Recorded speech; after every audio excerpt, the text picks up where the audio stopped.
నల్గొండ జిల్లా మిర్యాలగూడలోని కానిస్టేబుల్ వివాహేతర సంబంధం వ్యవహారం సోషల్ మీడియాలో వైరల్ అవుతోంది. కానిస్టేబుల్ నాగరాజుపై బాధిత మహిళ ఫిర్యాదుతో ఈ విషయం వెలుగు చూసింది. అసలు ఏం నారాజు ఏంది అసలు ఆ మాటలేంది?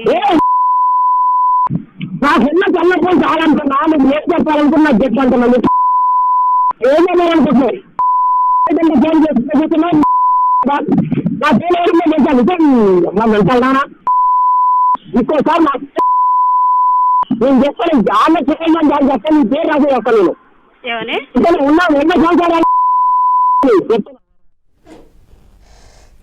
సూర్యాపేట జిల్లాలోని మట్టంపల్లికి చెందిన బాధిత మహిళ భర్తతో విడిపోయి ఒంటరిగా జీవిస్తోంది. ఇదే అదునుగా భావించిన కానిస్టేబుల్ నాగరాజు ఆమెను పెళ్లి చేసుకుంటానని మోసం చేసినట్లు బాధిత మహిళ ఆరోపిస్తోంది.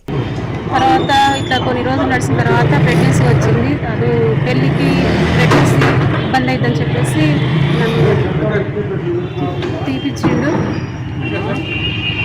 తర్వాత ఏంది ఇట్లా మరి ఇప్పుడు చేసుకున్నా ఏందని అడిగేసరికి తను నన్ను వాళ్ళతోటి ఇట్లా నాకు ఫోన్లు చేసిన మెసేజ్లు చేసిన నలుగురు వస్తే చంపిస్తా అని చెప్పేసి మా నాన్నకి ఇట్లా ఇట్లా పంపించింది ఒకళ్ళ ద్వారా. దాంతో నేను భయపడి అసలు ఏంది అసలు విడాకులు అయ్యా లేదా అసలు తన వైపు ఎందుకు విడాకులు ఇచ్చింది ఎక్కడుంది